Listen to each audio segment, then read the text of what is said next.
Alright, what's up guys? My name is Zach and today I am driving a 1987 Peugeot 505 STI V6. Up front is a 2.8 liter V6 and down below is a 4-speed automatic transmission. Now I am super excited to be driving this Peugeot because this is my first time ever driving a Peugeot. I have lusted over this manufacturing brand for years. Anytime I see one here in the US, I lose my mind. And so today I actually get to be behind the wheel of one, so you can only imagine my excitement. But if you would like to submit your own vehicle to be reviewed by me, you can head on over to my website, zackpradel.com/submit. It's a quick and easy submission form, takes under a minute to fill out, and I come out to you. But let's get back to that 2.8 liter V6 under the hood. Well, you might have heard of it before if you know of a little car named the DeLorean. That's right, this actually shares an engine with a DeLorean.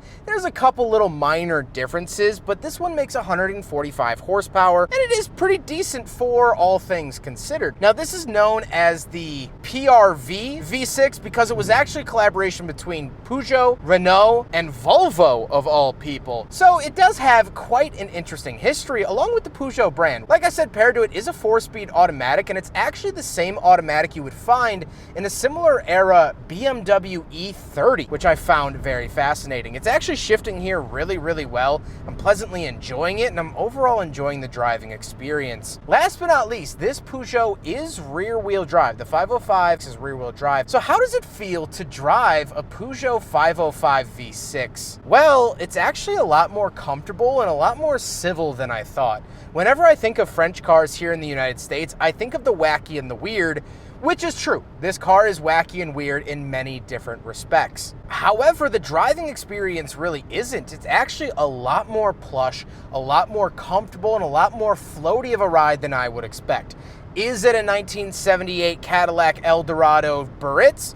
No, of course not. But it actually drives like a very sophisticated European car, and I just didn't expect that. Now, maybe that's my American brain, but at the end of the day, I really didn't. So with that stuff out of the way, let's talk about the interior. Well, in front of me, I have some very simple gauges. Off to the left is my tachometer, in the center is my speedometer, and off to the right is my coolant temperature, oil temperature, and fuel. On the steering wheel, I don't have anything. The horn is actually found on the stalk, of which, I don't know if you could hear that, but Peugeot, Peugeot! Absolutely love that. Off to the left, I do have a little climate control vent, cruise control to the bottom left, and this interesting button. On the door, I have my latch to get in and out, but that's it. Very European to have the controls in the center. Speaking of which, moving into the center, we do have our rear defrost, fog lights, heated seats. Very early to have heated seats. 2 climate control vents, a coin holder, which the icon is like a satchel or bag of money, like you would see a cartoon robber stealing from a bank. We also do have an ashtray. We have our climate controls off to the right, which are vertical. Very interesting. Most cars do them horizontal, but not the Peugeot. Gotta insert a little bit of that weirdness. Then we have an aftermarket radio because any radio from the 80s is gonna be pretty terrible. And moving down to the center stack, we do have the transmission shifter. Love it. Very simple, very classic shifter. I know how to work it very well. And then we have our front window switches with the power sunroof option to the left. Then we have the handbrake in the center, and off to the left, it looks like you get a mini handbrake. This is actually to adjust the driver's seat.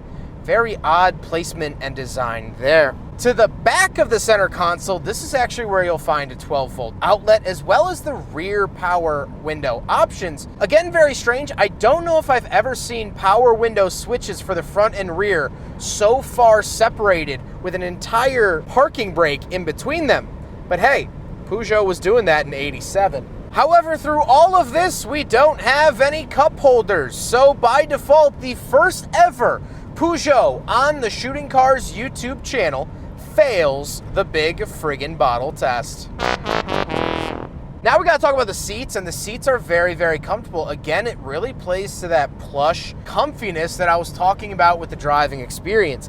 Yes, this car is sporty with the V6, and yes, it is French and weird and different, but it's actually very refined in certain ways, and one of those ways is the seats, which is really cool to see. However, speaking of seats, we do have back seats, so let's go do a back seat review. All right, so we're in the back of the 1987 Peugeot 505, and it's actually decently comfy. Now, it's not the full-size Peugeot. There were bigger ones that existed, but riding back here is very comparable to a 3 Series BMW. My knees are coming close to hitting the seat in front of me. My head doesn't have all the room in the world, but I'm comfortable enough. I'm spacious enough back here, and that's all I really need. I don't get really any amenities. I do have a center console, but it's a giant foam brick, but other than that, nothing really to write home about. Let's hop out, we'll take a quick look at the trunk and cargo space, and then we'll talk about the looks. All right, around the back of the Peugeot, pop it up like that, and you do get plenty of trunk space around the back. Now, they also made a wagon variant that I should drive on the channel at some point, but very, very nice space back here. This is very 80s cars. 80s cars really killed it when it came to the trunk space. Fantastic trunk space, and the Peugeot is no different. Now we gotta talk about the looks, and this is 50 Shades of Purple. However, a previous owner actually crashed it into a dumpster, so the whole front clip had to be replaced. But I really, really love the outward design of the Peugeot. However, there are a couple things on the exterior that I do want to mention. First of all is the headlights. They look really strange because it's a headlight in a headlight. It's sort of having the pimp my ride effect. Yo dog, I heard you liked headlights, so we put a headlight in your headlight. The reason for that is the United States. This is an American market vehicle at the time, and so in order to work with our Highway Safety Administration, they had to change the headlights, and this is the design that they came up with. Now, by the time this vehicle was actually produced, those restrictions were changed, and they could have used the European headlights, but they didn't. I don't know why, but they just didn't. Same with the rear. The rear actually got a special US fascia to be compliant with our laws here and to sort of be a little bit more upscale looking to hopefully compete with the transmission mate of the BMW E30, Mercedes. However, with all of that being said, let's get on to my final thoughts. What do I think driving a Peugeot 505 STI V6? Well, I have to say I really, really love driving this car, and I didn't think I would. I said yes to doing this review because A, I'm always trying to do fun and exciting cars, but B, I had never done a Peugeot, and I wanted to get one under my belt.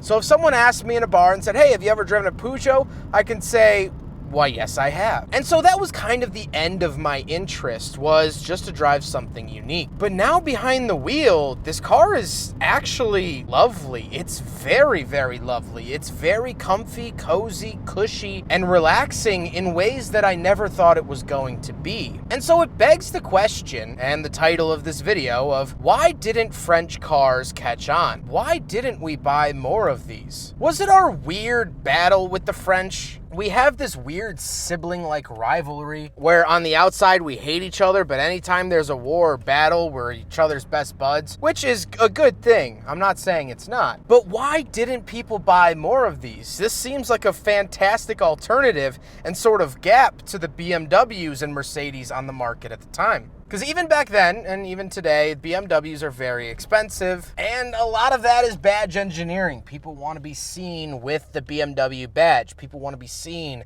with the Mercedes badge. Peugeot didn't have much of a badge to go off of in the United States because we hadn't really gotten them before, and we actually haven't gotten them since. But it goes back to my question of why not? Why wasn't this a good alternative to those vehicles? Why didn't people buy these as much as the other brands, or even more? I think this deserves an every right to be those. The owner, Lake, has owned this for over a year, and he says it's one of the most reliable cars that he's had. Engine parts, in theory, shouldn't be too hard to find, since we also had the DeLorean here, and it just doesn't make sense. And so unfortunately, I don't have an answer for you at the end of this video. I don't have a reason why, but I tell you what, this car leaves me begging for an answer. So please leave your thoughts in the comments down below. I'm curious to see why you think that French cars never caught on here in the US, and tell me, do you think that maybe they have a chance to in the future? I hope you guys enjoyed the video. Huge thank you to Lake for driving this car 4 hours just for me to review. Lake has been a huge asset to the channel. We've been friends for a long, long time, and I hope to continue that friendship through many more weird and strange cars. But I hope you guys enjoyed the video. Don't forget to rate the video, comment on the video, and subscribe if you really liked it. Take care, guys.